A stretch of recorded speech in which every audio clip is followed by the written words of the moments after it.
Oo. Sabi ni Atty. Rowena Guanzon, the peso is weak because BBM is high. Gago talaga dito eh. Ang lakas ng tama mo, Atty. Rowena Guanzon. Ang lakas din ng tama nito ni Atty. Rowena Guanzon. Eh, no? Peso is weak because BBM is high. Lagi lang lutang, no, attorney, no? O, biruin mo, sabihin niya ba naman, nakaawa po ako sa mga teacher natin. Kasi tule-tulelada pong pansit ang niluluto nila. Ayop na yan, no? Meron pa siyang isang interview na pa-expired na po, kaya ipinamigay na natin. Tayo na kung kailan pa-expired na yun, ipamimigay mo. Tayo na, grabe tingin sa atin ni Marcos Jr. No? Para tayo mga daga eh. Oo, para tayo mga daga na kapag binato mo yung kahit panis man yan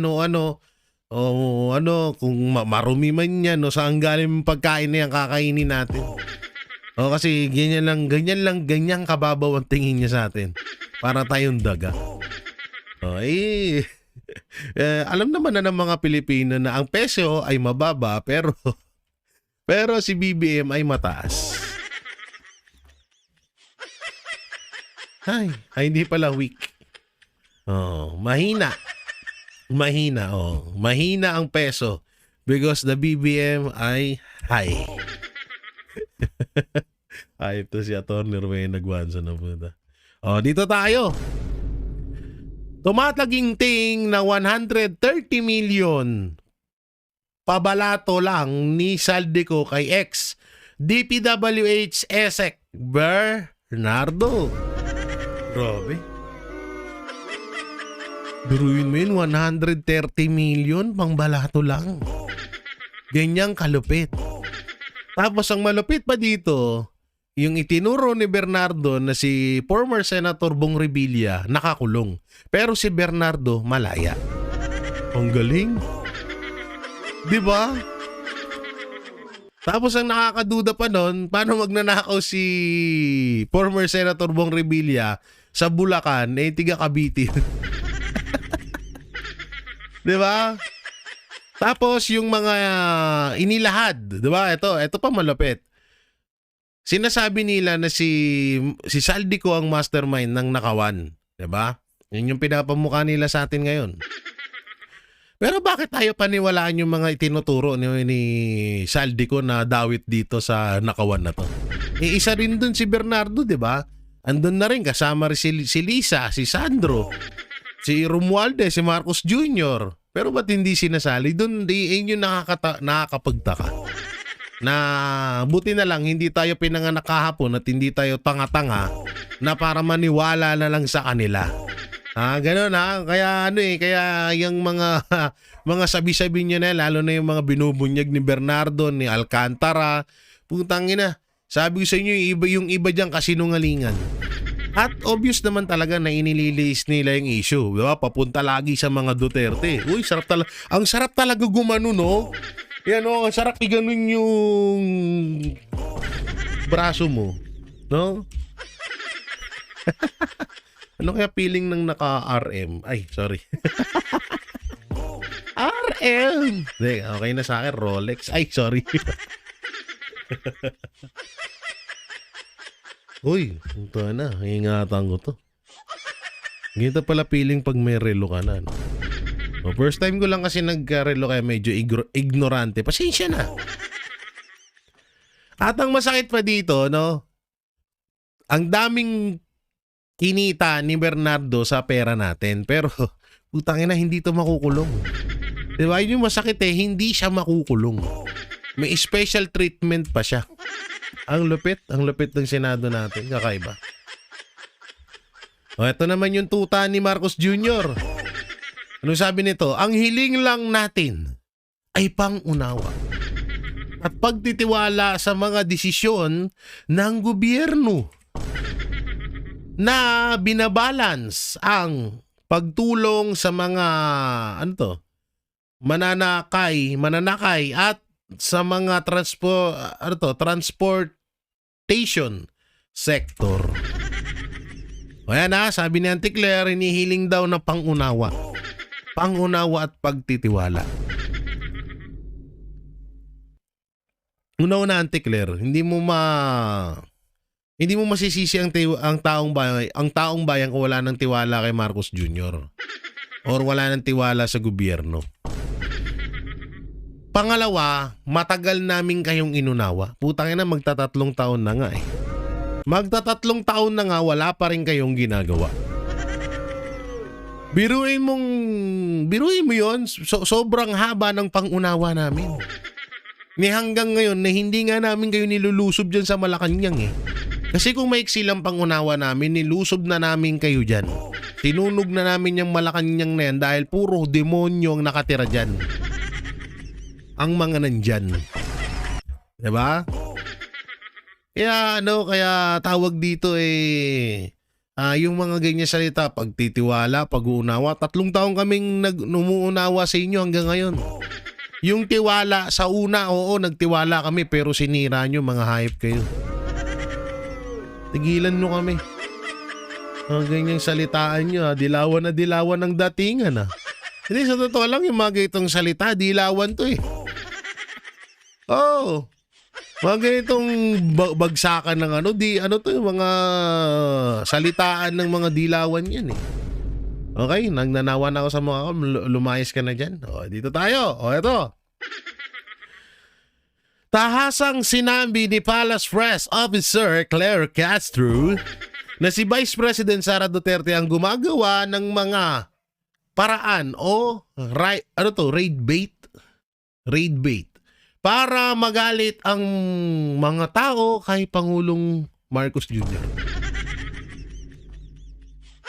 Tangina mo ka? Ano tingin nyo sa amin? Uto-uto? Kagaya ng mga loyalistang tanga? Ganun tingin nyo sa amin?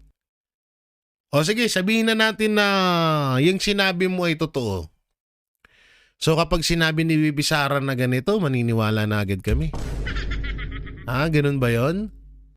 Utay na hindi si Bibi Sara ang nagpasimula ng galit ng mga Pilipino kay Marcos Jr. Pero putangin na, buti inamin mo na talagang galit na ang taong bayan kay Marcos Jr. Unang-una, ang lala ng history ng mga Marcos. Basura, dugyot, baboy, demonyo, hayop. Lahat na nasa kanila. Ganyan ang tingin ng mga Pilipino sa kanila. Sino may gawa niyan? Mga dilawan. Mga makakaliwa. Yan ang palaging tinutumbok nila sa atin noon pa. Kahit sa magulang natin, sa lola natin, ganyan ang mga sinasabi nila. Mapatungkol sa mga Marcos. Ngayon, isang bagay na pinagbigyan ulit kayo, pinagkatiwalaan kayo ng mga Pilipino, tapos sinayang nyo.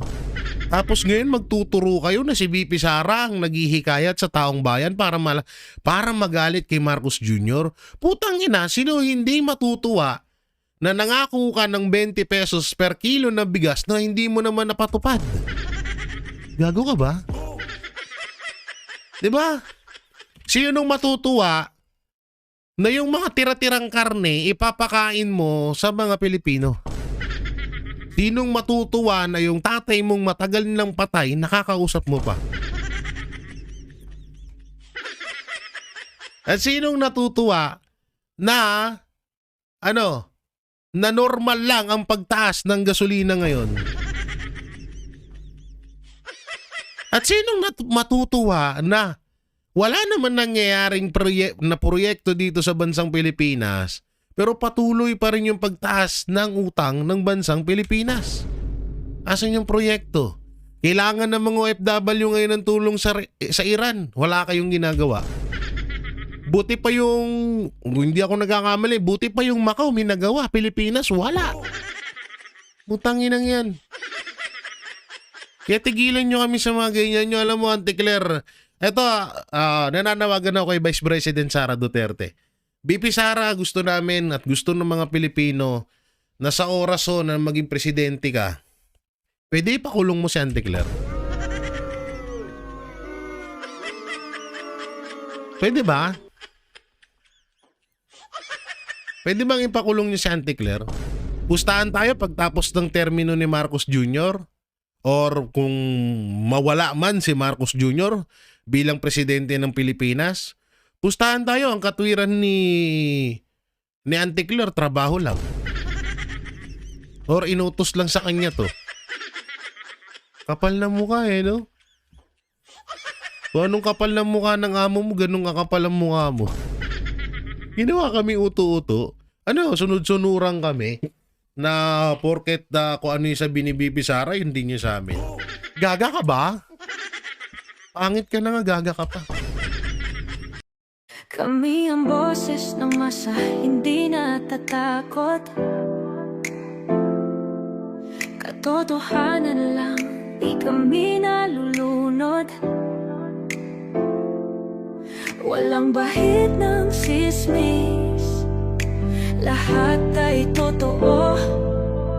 Kahit sino ka pa, pag mali ka babanatan ka. Walang pinipili kulay, wala kaming kinikilingan. Basta para sa bayan, kami lalaban. Pag tama palapakan, pag mali banatan. Di matitinag, di matatakot, para sa bayan tuloy ang sigaw. Sa harap ng kamera, walang halong takot. Mga baluktot, lahat kayo'y tutuwa.